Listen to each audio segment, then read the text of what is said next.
Pesugihan penyanyi dangdut cantik karena iblis. Sebelum ke ceritanya, budayakan, subscribe, like, share, dan komentar.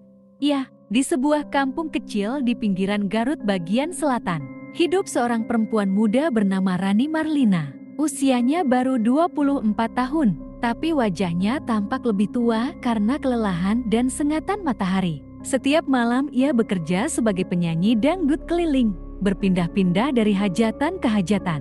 Dari panggung kecil di pasar malam hingga ke acara sunatan anak kampung. Rani bukan penyanyi yang jelek suaranya.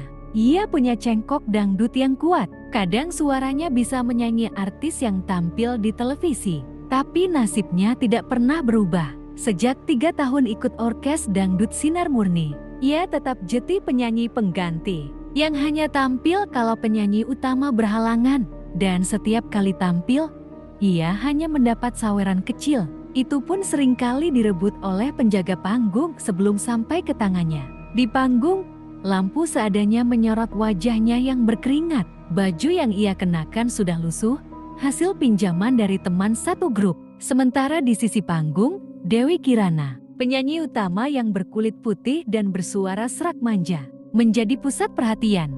Lelaki-lelaki di barisan depan berebut menyawer, melempar uang 50 ribuan ke arah Dewi sambil tertawa keras. Rani berdiri di belakang, menggenggam mikrofon dengan senyum palsu. Cantik mah gampang laku, gumamnya dalam hati. Suara bagus saja nggak cukup. Setelah pertunjukan usai dan semua peralatan dibongkar, Rani duduk di belakang panggung, menatap langit malam yang gelap. Udara Garut dingin menusuk, tapi pikirannya jauh lebih dingin.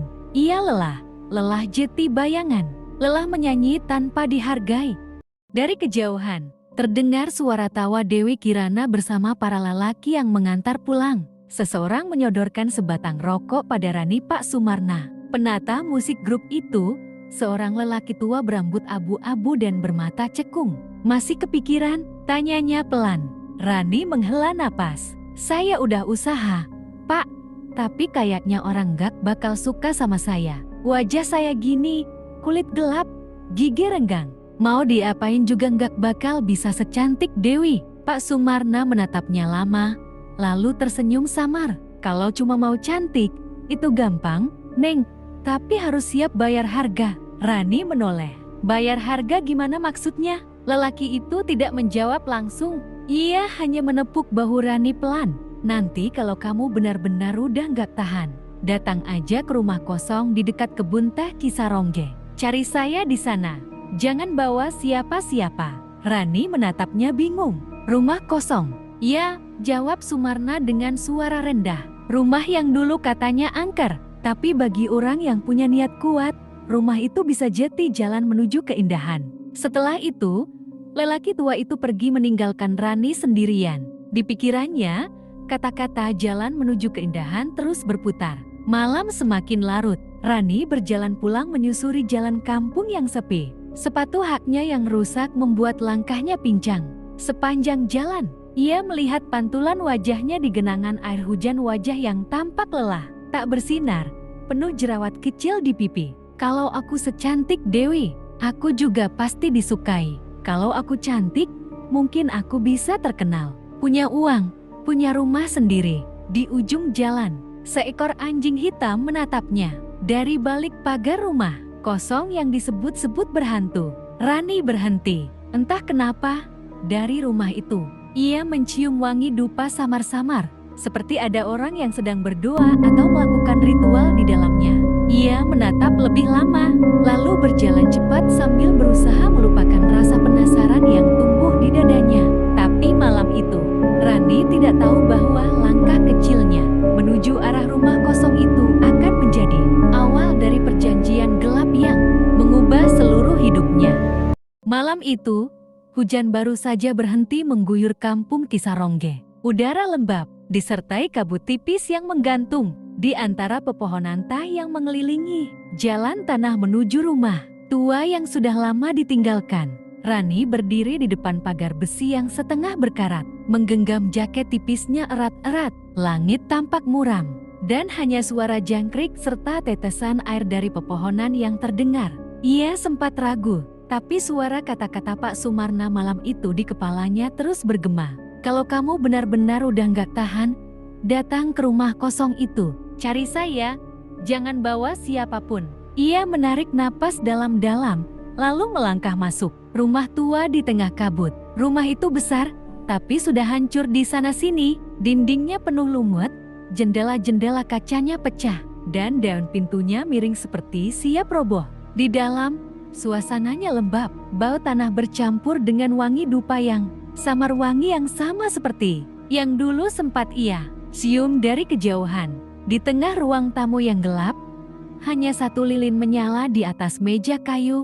Di sana, duduklah Pak Sumarna dengan wajah serius dan pakaian serba hitam. Di depannya ada baskom berisi bunga 7 rupa, cermin besar yang retak di bagian tengah, dan kendi tanah liat. "Masuklah, Neng Rani," katanya pelan tanpa menoleh. "Udah siap." Rani menelan ludah. "Siap untuk apa, Pak?" Sumarna menatapnya tajam, sorot matanya seperti menembus ke dalam hati. "Untuk mengubah hidupmu." Ia lalu berdiri dan mulai menyalakan dupa di sudut ruangan.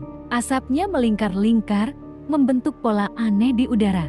"Jangan takut," katanya lagi. "Malam ini kamu bakal ketemu dengan yang bisa kasih kamu segalanya, kecantikan, kemasyhuran, bahkan cinta dari orang-orang yang dulu merendahkanmu." "Siapa dia?" tanya Rani pelan. Pak Sumarna tidak langsung menjawab. Ia mengambil kendi tanah liat itu, membuka tutupnya, dan mengeluarkan cairan merah tua seperti darah. Ia meneteskan cairan itu ke lantai di depan cermin sambil berbisik, "Nyi Roro Mayang." Panggilan dari darah dan niat, datanglah. Ritual pemanggilan. Rani mulai gemetar. Angin dingin tiba-tiba bertiup dari jendela, meski semua tertutup. Lilin bergetar, dan bayangan mereka di dinding menari-nari sendiri. Seperti hidup, Pak Sumarna menyuruh Rani berdiri di depan cermin retak itu. "Tatap wajahmu baik-baik," katanya lirih. "Lihat dirimu sekarang, dan bayangkan dirimu yang paling cantik, paling diinginkan." Rani memejamkan mata. Ia membayangkan wajahnya berubah, kulitnya menjadi cerah, bibirnya merah, matanya bercahaya. Di dalam cermin, ia melihat dirinya sendiri tersenyum, padahal wajah aslinya diam. Bayangan itu bergerak sedikit lebih lambat, lalu menatapnya lurus-lurus. "Siapa yang berani memanggil namaku?" Suara itu lembut tapi dingin, seperti datang dari dalam tulang. Cermin bergetar, dan dari dalamnya muncul bayangan seorang wanita berambut panjang, mengenakan kebaya putih. Wajahnya luar biasa cantik, tapi matanya menyala merah seperti bara. Rani mundur ketakutan. "Pak, siapa itu?" Pak Sumarna hanya menunduk hormat. "Itulah dia, Nyi Roro Mayang, penguasa kecantikan dan pesona. Dia yang bisa mengubah wajahmu seperti dewi." Bayangan wanita dalam cermin tersenyum. "Jadi kau yang ingin cantik?" tanyanya dengan suara lembut namun menusuk. "Ya," jawab Rani dengan suara bergetar. "Aku ingin jadi cantik. Aku ingin semua orang suka padaku. Aku ingin terkenal." Wanita itu tertawa kecil, suaranya seperti suara seruling halus tapi mengerikan. "Cantik itu bukan hadiah, Rani. Cantik itu perjanjian. Aku bisa memberimu kecantikan, tapi kau harus memberi gantinya." Rani terdiam. "Ganti?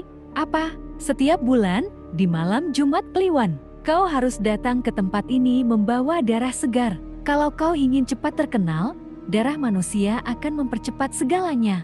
Tapi jika kau belum sanggup, darah ayam hitam pun cukup sebagai permulaan." Rani menatap Pak Sumarna. Lelaki tua itu hanya berkata pelan, "Ambil saja dulu jalannya, Neng.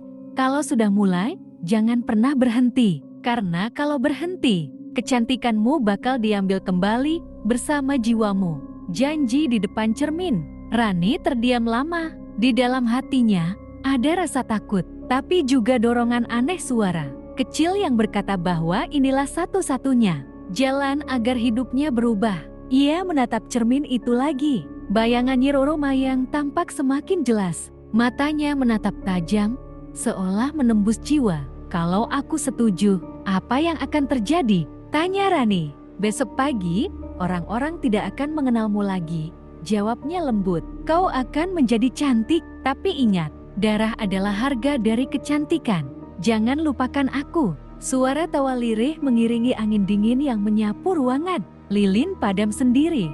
Rani merasakan hawa panas menjalar dari ujung jari ke wajahnya. Ia pingsan seketika di depan cermin itu. Sebelum gelap menelan kesadarannya, ia sempat mendengar bisikan samar di telinganya. Kau telah memilih jalan kecantikan abadi, tapi setiap keindahan selalu berbau darah. Keesokan paginya, ketika Rani terbangun, sinar matahari masuk lewat celah jendela. Ia menatap cermin kecil di tasnya, dan di sana, ia nyaris tidak mengenali dirinya sendiri. Kulitnya putih mulus, bibirnya merah alami, matanya berkilau indah.